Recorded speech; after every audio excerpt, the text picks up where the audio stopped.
Good morning, and welcome to 365 Days of Stories with Theo Mayer. Day 34, The Wise Counsel of the Wazir. Once there was a sultan, and he had an only son who he loved dearly and who he had given every opportunity to learn, every opportunity to experience so many things that gave his son a diverse and broad foundation from which to work from. He knew that his son, or had hoped that his son, would eventually take over ruling the kingdom.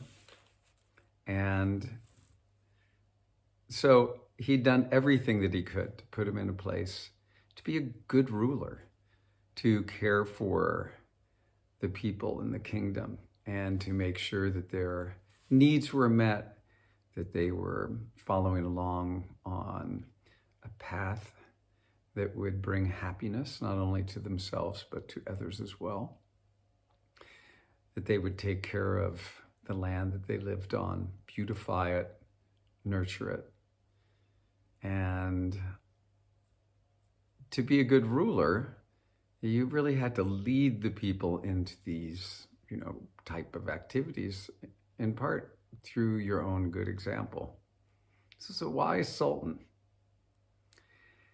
There was, unfortunately, though, a time when he became very ill, and he knew that his death was imminent. Now, he had a very trusted counselor, his Wazir, who was at his side, giving him a different perspective than his own, whenever he asked for it, and sometimes when he didn't ask for it. But it was always good counsel. And as he saw that he was on his way out, he knew that his Wazir, who was truly his good friend and supporter, would be the one person that he could trust to now oversee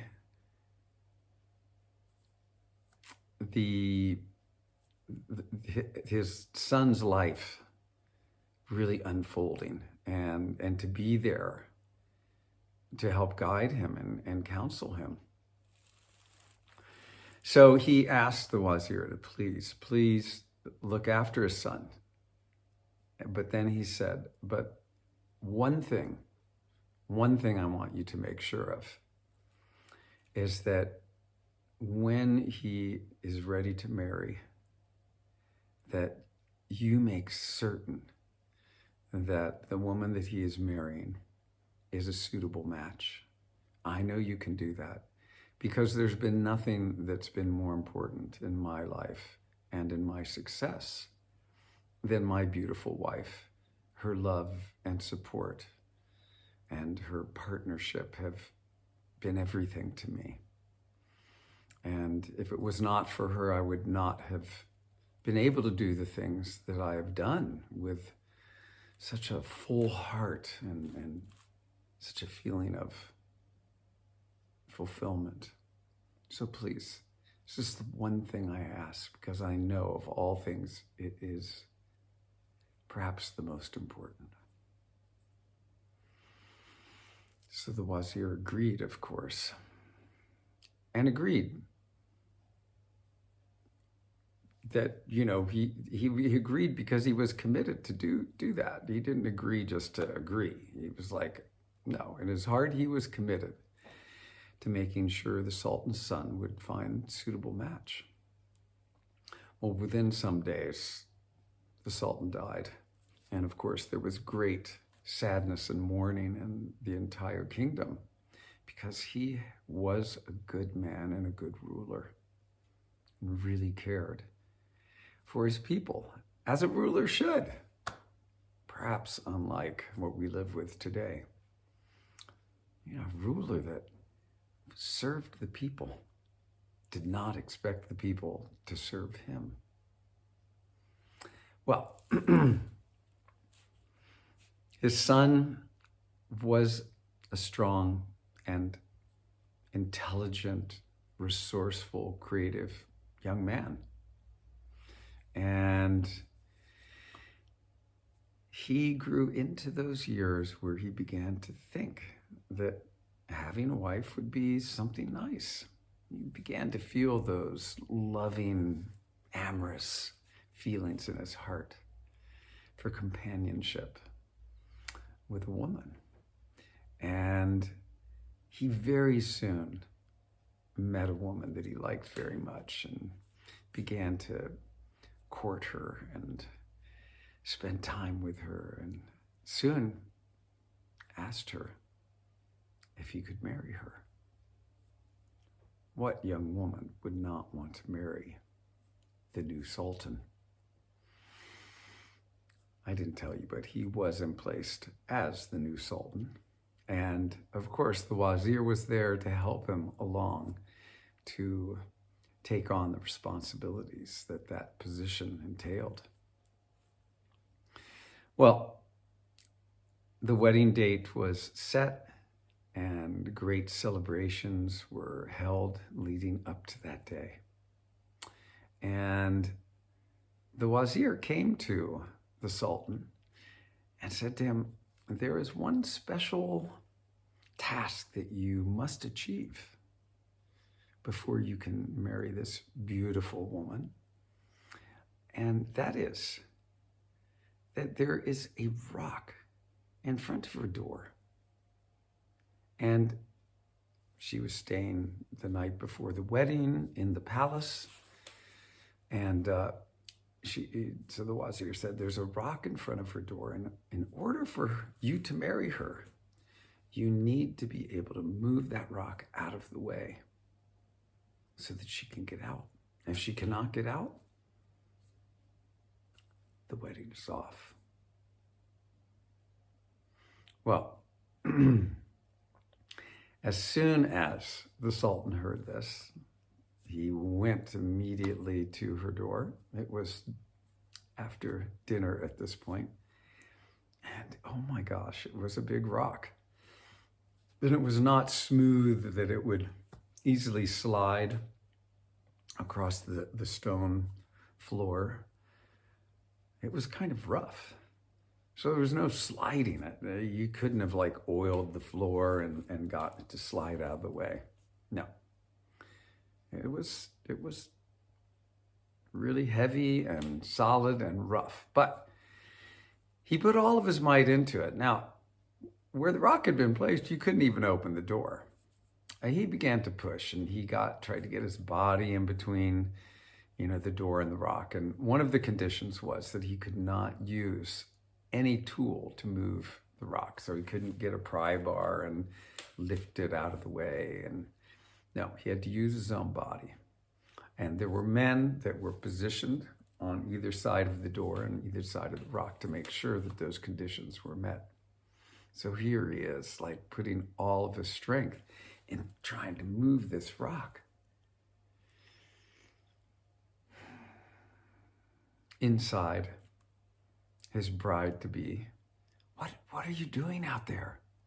He's like, oh, there's this rock. In order for us to be married, I have to move it out of the way so you can get out of the room. And if I can't, our wedding is off. So yeah, that's what I'm doing. So she could hear him out there grunting and pushing and straining. And she couldn't sleep. She just listened, and the hours passed and morning came. The rock was unmoved. The wedding was called off. The Wazir came to him and he said, she's not the right woman for you. I'm sorry. Well, in a short time, the Sultan met another incredibly beautiful woman and was engaged. Wedding date was set. Things unfolded in very much the same way as it had with the first woman he was about to marry. And in fact, they unfolded in just about the same way. I will have to tell you, though, he knew that this situation was going to unfold. And so he had been really working on building up his strength. He'd been like working out, pushing, leveraging things, because he knew he was going to have to move this rock the night before the wedding. Well, he got to it, and his bride-to-be inside the room was like, "What are you doing?" He told her. She sat and listened. Every so often she'd check in. Have you gotten anywhere with it? I've moved it a little bit, but by the time the morning came, it had not moved enough. She could knock it out. Wedding was called off. He was distraught. How was he going to find another woman that he loved as much as this one? But the Wazir would not allow him to marry her. And the Sultan knew what his father's agreement with the Wazir had been. So I will tell you that in some amount of time, he met another beautiful woman. This one was kind of actually super creative, industrious, wasn't afraid to get into whatever, was open to experiencing new things. She was a princess, but she wasn't like, princess. She was a kind of a woman of the world, a woman who could bridge all gaps, make people feel comfortable at home, whether they were in a bad situation or good situation, poor, rich, beautiful or not so beautiful. She just accepted everybody. Anyway, same conditions, same thing happened. Wedding date set. The Sultan knew that he was going to have to push this rock. He went straight to it and started pushing. And his bride-to-be was like, "What are you doing? What are you doing out there? Sounds hard." He said, "Well, I've got to move this rock out of the way or we're not going to be able to get married tomorrow." She said, "Really? Is that what needs to happen?" He said, "Yes. Yeah, I have to move the rock in order for us to be married. Otherwise, wedding's off. And I've been working really hard to be strong enough to do that." He starts pushing and grunting, and he's moved the rock a little bit, but definitely not enough. She says, "Here, get in such a place. Why don't you pull and I'll push from the other side, from the door. I'll push the door up against the rock. Maybe the two of us will be able to move it together." "Oh, that would be great," he said. So he began to pull with both his hands against the rock, and she was pushing the door from the other side, and little by little, that door began to move more than he had ever been able to make it move by himself. Bit by bit by bit, they pushed that rock out of the way until she was able to get out. When morning came, she was asleep in her bed, and the Sultan was asleep outside of her door. Wedding ceremony was incredible. Oh my gosh. They were so delighted to be together. Partners they were until the ends of their lives. They worked together. They pushed and pulled together to make sure that their life was one that they both shared in, that they both created, that they both put all of their effort into. And it was in that sharing, oh my, they had the best life ever, because ideal relationships, as one might know, ideal relationships are based on giving. So make sure you give it your all. Okay. Thanks for joining. Hope to see you tomorrow, and have a great rest of your day.